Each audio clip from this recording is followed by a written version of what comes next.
Now on Radio 4, we're approaching the end of the migration on the flight of the Ospreys. Britain's ospreys are coming to the end of their yearly migration south. They've crossed land and sea, tackled high mountains and baking deserts. They've battled storms, navigated oil slicks, and skirted electrocution, predation, and the hunter's bullet. Not all of them have made it, but the ones who have are approaching their final destination, their winter hunting grounds of West Africa. An adult osprey, once it's done a few migrations, will remain faithful to the same wintering site every winter, which I just think is amazing. Biologist and adventurer Sacha Dench and the intrepid Flight of the Osprey crew have been with them every wing beat of the way. They've been following the fortunes of one bird in particular, a satellite-tagged 9-year-old male osprey called 4K. This year was the first year that he's raised young, so we're particularly interested to see how this might have impacted his journey. It's mid-November, and after nearly 4 months on the road, they're closing in on 4K's winter hunting grounds on the Pongo River in Guinea. But the challenge isn't over yet. To get there, they must first find their way through the tangled waterways and thick forests of Guinea-Bissau. The whole country is basically a vast estuary of complex little islands with a complex backstory, which includes coups, and it's been called a pirate state for a long time. But amongst all that chaos, they have got a pretty vast network of nature reserves. Some of the community protection around some of the critical sites is incredible. So that bit was impressive. But where you can really tell that at a national level there's a bit more chaos is trying to get anywhere in Guinea-Bissau. So the stretch of road the team needed to get to cross the border into Guinea are in complete state of disrepair these days. The stretch that was 100 kilometres long that took 4 days was enough to almost break them. The exhausted team, including team leader Melanie, found the roads in Guinea-Bissau one of the toughest challenges yet. It started with me not knowing enough about the quality of the roads in Guinea-Bissau. So I looked at the map and decided to head for a border crossing that was closer to the coast. And then that's where we realized that the border crossing we were headed for was absolutely not passable for vehicles. And on the other side of the border, there is a river to cross, and there's no ferry. It's only small pirogues, small boats. So there was no way we were going to go there by vehicles.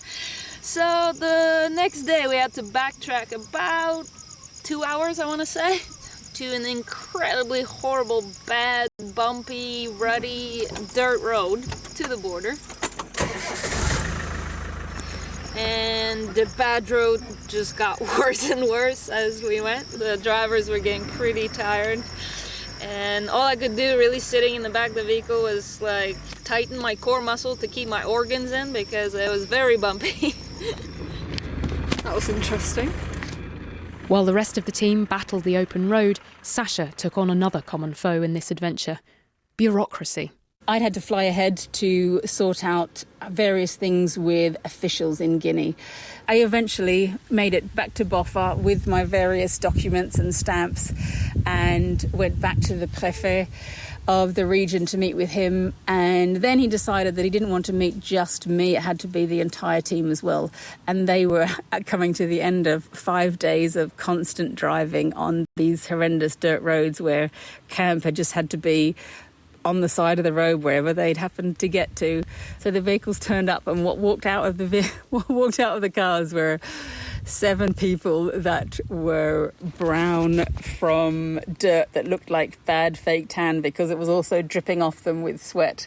They all had slightly hunched shoulders. They just looked so broken, but unfortunately also very funny. So after a load of serious discussions with the government representatives, we all had an incredibly hearty laugh at their expense, which felt awful. But at least they sparked the sympathy of everybody, and we had everything stamped. And at that point, all of the bureaucracy turned into action, which was great. So as soon as there was approval from various levels of government, we could set off. We didn't know if we might be gone for 2 days or 3 days or more. We weren't planning on coming back until we'd found 4K at this point. Sacha and the team aren't the only ones who've been following 4K. He's something of a celebrity bird. 9 years old, a migration veteran, and this year, a father for the very first time. Tim McCrill from the Roy Dennis Foundation has been following him for years. 4K is a really interesting bird because we actually satellite tagged him as an adult osprey in August 2018. So he was at that stage, he was already 5 years old. He fledged from a nest in Rutland in 2013 and then returned 2 years later, which is typical for most ospreys.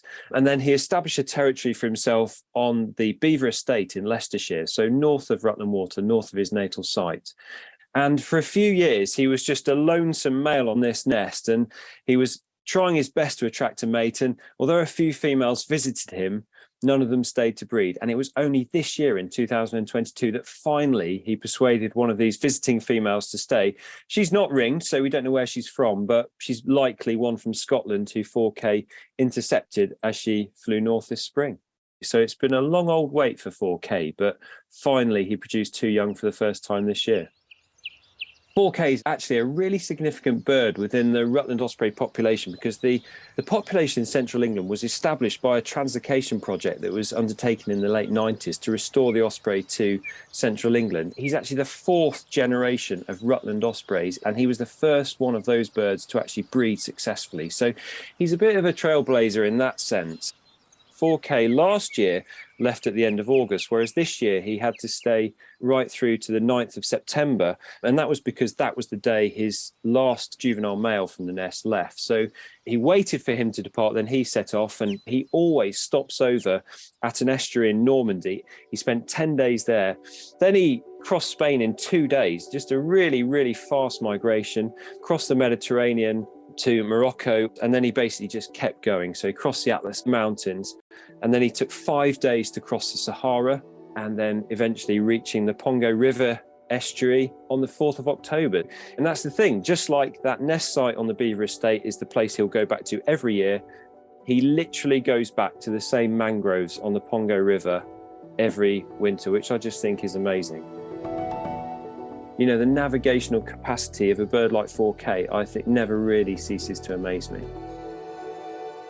Of course, 4K isn't the only satellite-tagged bird along the flyway. 3 juvenile ospreys, hatched in the Tweed Valley this summer, were tagged so we can follow their progress on their first ever migration. 3 brothers, Kirk, Tweed and Glenn. Sadly, although not surprisingly, 2 of the 3 haven't made it. Kirk took a route too far west and was lost out over the Atlantic, while Tweed was predated by a goshawk in Portugal. And at the end of the last episode, we were getting seriously concerned about the remaining bird, Glenn. The last we knew of him, he was at a fruit farm in Portugal, but his tracker hasn't sent any data back for several nail-biting days. It just seemed to come to a stop, so that became a little bit of a worry. Diane Bennett of Forestry and Land Scotland has been waiting on the edge of her seat for updates. We then had to wait a couple of sort of nail-biting days thinking, well, what's happened to him? And the next thing is the tracker on the Monday morning fired back to life and revealed that he'd actually made another amazing seaward crossing. He'd left the fruit factory very soon after he'd landed there, and then he'd flown an incredible 36 hours all the way down to Morocco. Well, he first made a landing at a superb area, the Guinea-Bissau Biological Reserve, which is a beautiful oasis in a very dry desert landscape. Lovely lagoons, absolutely teeming with wildlife and fish. So we were thinking, well, good choice, Glenn. He had a bit of a rest, and then he's moved further south to an electricity station. And there are power lines and wind turbines and all manner of hazards that you can think of in a very, very open, hostile desert landscape. So it did beg the question, why leave a fantastic reserve and go to somewhere that was much more difficult? Finding out more and more about the reserve, it is teeming with wildlife, and there's lots of other birds, herons, egrets, gulls, and so on. And he's a young bird and he's fishing, and it is likely that he could have been getting quite a bit of hassle if he's making a catch, getting mobbed by other birds. So perhaps that's kind of put him off, and he's gone further south where he can be a bit more solitary. He's clearly negotiating the wind turbines and all the power lines and the pylons, and he's gaining knowledge. He's very exposed, though. There's no shelter, there's no cover for him. Ideally, it would be nice if he moved further south and went to more sort of traditional overwintering grounds down Senegal, Gambia, just because we know ospreys have thrived there for overwintering for such a long time. So, yeah, it would be nice if he went further south, I think. Back in Guinea, the team are closing in, following the GPS coordinates to 4K's favourite perches, hoping that after 4 months following him through computer screens and flashing dots on a map, to finally catch a glimpse of him in the wild. First, they head for the small fishing village of Dobire, the closest human settlement to 4K's patch. We sat down with the villagers and we showed them the map we had, for which we'd taken all the GPS points and basically put out 3 points which seemed to be the most popular points he was using, so potentially the most popular perches along a bend in the river. And then, we set off, cruising up the river. By that time, I think we'd counted 4 or 5 ospreys en route. None of them were 4K. And we got to the first point in the river. He wasn't there. We've just turned the motor off to see if there's anything that we can hear. Did the first kind of bend towards point number 2. Still no osprey there at all. Okay, must be out having a spot of brekkie. We were back then moving towards the main channel again, and as we turned a bend in a corner, the point which was marked as point 3, looked across and somebody just yelled, "Osprey!" That's him! That's him! And there he was. Well, we weren't sure at that point where he was, so there was cameras out, long lenses out, clicking madly from as far away as possible to get good pictures.